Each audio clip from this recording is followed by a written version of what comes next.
मुंबईसह कल्याण डोंबिवलीमध्ये जोरदार पाऊस, रस्त्यावर गुडघाभर पाणी साचल्याने नागरिकांची तारांबळ, मोठ्या प्रमाणात वाहतूक कोंडी.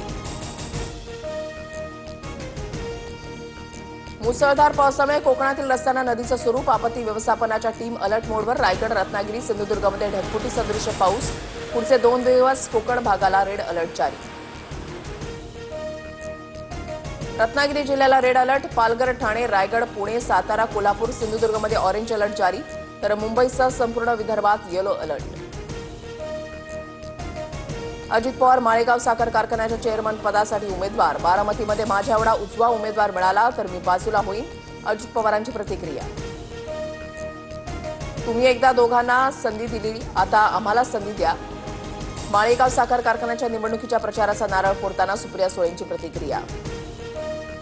आरएसएस आणि भाजपच्या समन्वय समितीची आज नागपूरमध्ये बैठक. मुख्यमंत्री फडणवीस, बावनकुळेंसह विदर्भातील भाजपचे सर्व आमदार आणि खासदार उपस्थित राहणार. विक्रोळी पुलावरून सर्वपक्षीयांकडून श्रेयवादाची लढाई. सर्वात आधी ठाकरेंची शिवसेना, मग शिंदेच्या शिवसेनेकडून उद्घाटन, तर भाजप कार्यकर्त्यांकडूनही उद्घाटन करत श्रेय लाटण्याचा प्रयत्न.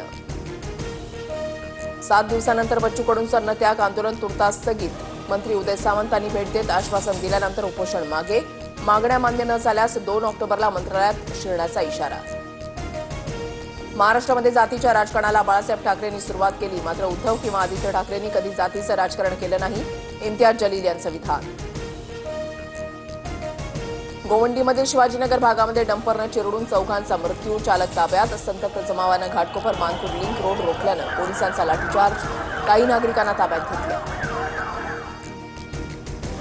क्रेनच्या मदतीने अहमदाबादमधील अपघातग्रस्त विमानाचा भाग हटवला. घटनास्थळावरून आतापर्यंत 274 जणांचे मृतदेह सापडले. 248 मृतदेहांची डीएनए चाचणी पूर्ण. विठ्ठलाच्या टोकन दर्शनासाठी नोंदणी सुरू. आज सकाळी 10 वाजता पहिलं टोकन दर्शन मिळणार. मंदिर समितीच्या वतीनं भाविकांसाठी बैठक व्यवस्थेसह पाणी आणि चहाची सोय. आषाढी साडी पंढरीच्या वारीत येणाऱ्या मानाच्या दिंड्यांना प्रतिदिंडी 20,000 अनुदान मिळणार. राज्य सरकारकडून शासन निर्णय जारी. राज्यात कोरोनाचे 53 नवे रुग्ण. मुंबईमध्ये सर्वाधिक 24, पुण्यामध्ये 11, ठाण्यातील 5 रुग्णांचा समावेश, तर 2 रुग्णांचा मृत्यू. सध्या सक्रिय असलेल्या रुग्णांची संख्या 578 वर. दक्षिण आफ्रिका वर्ल्ड टेस्ट चॅम्पियनशिपचा नवा विजेता. फायनलमध्ये ऑस्ट्रेलियावर 5 गडी राखून विजय. दक्षिण आफ्रिकेनं 27 वर्षांनंतर कोरलं आयसीसीच्या ट्रॉफीवर नाव.